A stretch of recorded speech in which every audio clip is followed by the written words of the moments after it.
శ్రీమాత్రే నమ. జయ గురు దత్తాత్రేయ నమ. ఈ వీడియోలో మనం ధనుసు రాశి వారికి ఏ వృత్తి కలిసి వస్తుంది, ప్రభుత్వ పరంగా ఏ రంగంలో అనుకూలించే అవకాశం ఉన్నది అన్న విషయాన్ని మనం ఈ వీడియోలో పరిశీలించే ప్రయత్నం చేద్దాం. ధనుసు రాశి సహజ రాశి చక్రంలో ఇది 9వ రాశి, భాగ్య రాశి అంటే అదృష్టకరమైనది. రాశి చక్రంలో ధనుసు రాశి బలంగా ఉంటే జీవితంలో వాడు ఎన్ని కష్టాలైనా ఎదుర్కొని నిజాయితీగా న్యాయసమ్మతంగా జీవితంలో పైకి వచ్చే అవకాశం ఉంటుంది. అయితే ఏంటంటే ధనుసు రాశి వాళ్ళు ఎప్పుడూ నిజాయితీగానే వెళ్ళాలి, ధర్మబద్ధంగానే ఉండాలి. అప్పుడు మాత్రమే వీళ్ళ జీవితంలో రాణించగలుగుతూ ఉంటారు.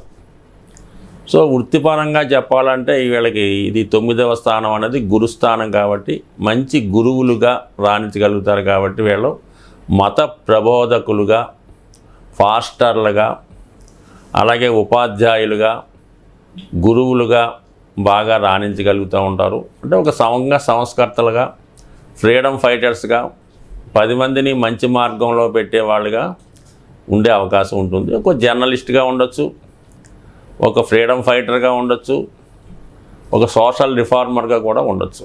సో అలాగే విద్యాశాఖ, మరి గురుకుల పాఠశాలల దగ్గర నుంచి ఉన్నత స్థాయి విద్యా సంస్థల వరకు ఆ విద్యా సంస్థలు నిర్వహించేవాళ్ళు, అందులో ఉపాధ్యాయులుగా ఉన్నవాళ్ళు, అడ్మినిస్ట్రేటర్స్గా ఉన్నవాళ్ళు, మొత్తం విద్యారంగం ఒకటి బాగా రాణిస్తుంది.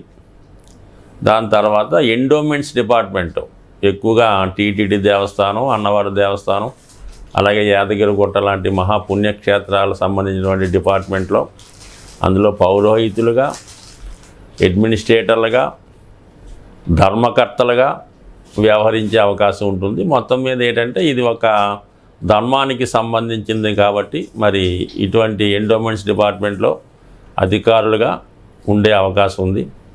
సో అలాగే ధర్మాన్ని ప్రచారం చేసే ధర్మ ప్రబోధకులుగా, ధర్మాన్ని రక్షించే వాళ్ళుగా ఉండే అవకాశం ఉంటుంది. అలాగే దాని తర్వాత వీళ్ళకి బాగా కలిసి వచ్చేది న్యాయశాఖ. మరి వీళ్ళు జడ్జిలుగా, న్యాయవాదులుగా, నిష్పక్షపాతంగా వ్యవహరించే వ్యక్తులుగా ఉంటారు. దాని తర్వాత ఏంటంటే బ్యాంకింగ్ రంగం. అంటే దీనికి గురువు అధిపతి అవ్వడం వల్ల గురువు సహజంగా ధనకారకుడు. అలాగే మరి 2, 5, 11 భావాలకి గురువు కారకత్వం వహిస్తూ ఉంటాడు కాబట్టి ఎక్కువగా ఫైనాన్స్ రిలేటెడ్ బ్యాంకింగ్ రంగంలో వీళ్ళు బాగా రాణించగలుగుతుంటారు. వయా మీడియాగా అకౌంట్స్ సంబంధించింది బ్యాంకింగ్ రంగం, కామర్సు ఇవి వీళ్ళకి బాగా రాణిస్తాయి. అలాగే రెవెన్యూ శాఖ, ప్రభుత్వ రంగ సంస్థల్లో రెవెన్యూ శాఖగా రాణించగలుగుతూ ఉంటారు. దాని అంబాసిడర్లుగా, న్యాయశాఖ మంత్రులుగా ఉండే అవకాశాలు ఎక్కువగా ఉంటాయి.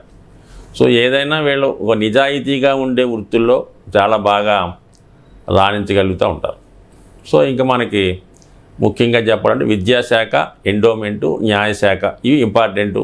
ప్రైవేట్ వ్యక్తులుగా చెప్పాలంటే జ్యోతిష్యం, ప్రవచనాలు, ఆధ్యాత్మికవేత్తలు, సంఘ సంస్కర్తలు, సోషల్ రిఫార్మర్సు, అలాగే మరి పూర్వకాలంలో దేశ స్వాతంత్రానికి పాటుపడి ప్రముఖ వ్యక్తులు ఇంచుమించుగా స్వామి వివేకానంద అయితేనే, సుభాష్ చంద్రబోస్ అయితేనే, మామూలుగా వీళ్ళంతా మొత్తం మీద, తర్వాత భగత్ సింగ్ అయితేనే వీళ్ళంతా కూడా కొద్దిగా ఈ రాశి ప్రభావితులు. అంటే ఇందులో రాశిలోనే జన్మించక్కర్లేదు. ఈ రాశిలో ఎక్కువ గ్రహాలు ఉన్నా, లగ్నాధిపతి ఈ రాశిలో ఉన్నా, అలాగే దశమ భావం ఈ రాశి మీద పడినా, లగ్న భావం ఈ భావం మీద పడినా అనేక విధాలుగా ఈ రాశి జనరేట్ అవుతూ ఉంటుంది. అలాగే అష్టక వర్గులో అత్యధిక బిందువులు ఈ ధనుసు రాశిలో ఉన్నా, మరి అలాగే రవి ఈ రాశిలో ఎక్కువ బిందువులు ఇచ్చినా ఇవన్నీ కూడా దీనికి వర్తిస్తూ ఉంటాయి అన్నమాట. ఇది కూడా కేవలం ఒక జన్మ రాశిని బట్టో, జన్మ లగ్నాన్ని బట్టో జాతకం కాకుండా ప్రతి ఒక్క రాశి, ఆ రాశిలో ఉన్నటువంటి గ్రహాలు, ఆ రాశిలో ఉన్నటువంటి అష్టక వర్గ బిందువులు,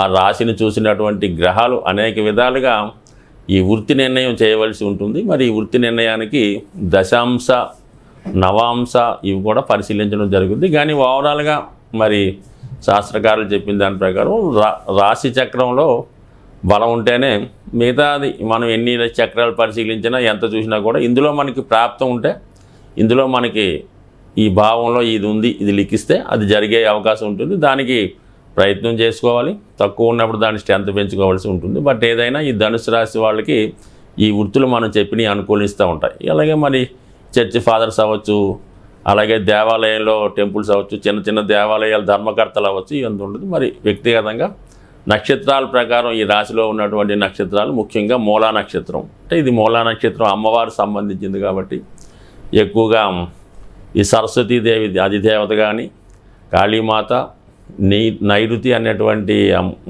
దేవత, ఇవందరూ కూడా ఇందులో ఉంటారు కాబట్టి వీళ్ళు బాగా స్ట్రగుల్ పడిన తర్వాత జీవితంలో పైకి రావడం జరుగుతూ ఉంటుంది. ఈ రాశి నక్షత్ర జాతకులు జీవితంలో బాగా లోతులు చూస్తారన్నమాట.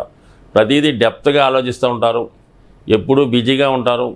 ఏదన్నా అప్పుడు దాకా ఉన్నటువంటి సంస్కృతిని, అప్పుడు దాకా ఉన్నటువంటి సాంప్రదాయాల్ని కంప్లీట్గా మార్చివేయడం జరుగుతూ ఉంటుంది. అంటే వీళ్ళు ఒక కుటుంబంలో జన్మించిన తర్వాత ఆ కుటుంబ వ్యవస్థ పూర్తిగా మారిపోవడం జరుగుతుంటుంది. ఒక శాఖలోనో ఒక డిపార్ట్మెంట్లో ఈ నక్షత్ర జాతకులు ఉన్నప్పుడు దాన్ని పూర్వపరాలు మొత్తం అంతా చేంజ్ చేసి మళ్ళీ కొత్త మార్గంలో ప్రయాణించే పరిస్థితి ఉంటారు. ఎక్కడున్నా వీళ్ళ ఐడెంటిటీ కనబడుతూ ఉంటుంది. ఒక నటనలో ఉన్న, ఒక రాజకీయ రంగంలో ఉన్న, అప్పుడు దాకా ఉన్న సాంప్రదాయాలు మార్చి కొత్తగా ప్రయత్నం చేస్తూ ఉంటారు. కొత్త ఆచారాలను ప్రవేశపెడుతూ ఉంటారు, కొత్త రూల్స్ని ప్రవేశపెడుతూ ఉంటారు. కొత్తగా జనాలను, ప్రజలను, శిష్యులను కొత్త మార్గంలో నడిపించే ప్రయత్నం చేస్తూ ఉంటారు. పాత వాటికి షష్టి చెప్పి కొత్త భావాలతో ముందుకెళ్ళి ఒక దేశాన్ని, మనుషులను, జాతిను సంస్కరించే ప్రయత్నం చేస్తూ ఉంటారు. సో మంచి ఒక అవసరమైతే పోరాడుతూ ఉంటారు, పోరాడి దాన్ని సాధించే ప్రయత్నం చేస్తూ ఉంటారు. సో ఈ విధంగా ఒక సంఘ సంస్కర్తలుగా ఉంటారు కాబట్టి వీళ్ళు ఎక్కువగా న్యాయవాది వృత్తిలో బాగా రాణించగలిగే అవకాశం ఉంది. ఫ్రీడమ్ ఫైటర్స్గా ఉండే అవకాశం ఉంది. అది మరి ఇంక వేరే విధంగా అయితే వాళ్ళు తిరుగుబాటుదారులుగా, మరి నక్సలైట్లుగా కూడా మారే అవకాశం ఉంటుంది. ఇంకా దాని తర్వాత పూర్వాషాఢ, మరి శుక్రుడు అధిదేవతగా, అంటే శుక్రుడు రూలర్గా ఉంటాడు. అలాది అఫా అనే నీటి దేవత మరి అధిదేవత అవటం వల్ల మరి వీళ్ళు చాలా ఫెర్టిలిటీ ఆలోచనలు కలిగి ఉంటారు కాబట్టి మరి ఉన్న సంపదని పెంచే ప్రయత్నం చేస్తారు. సంపద అంటే ఓన్లీ ధనమే కాకుండా అప్పుడు దాకా ఉన్నటువంటి సంస్కృతి, విద్య, మన సాంప్రదాయాలు, మన సంస్కృతి, మన ధర్మం, ఇవన్నీ కూడా కాపాడడం, దాన్ని పెంచే ప్రయత్నం చేస్తారు.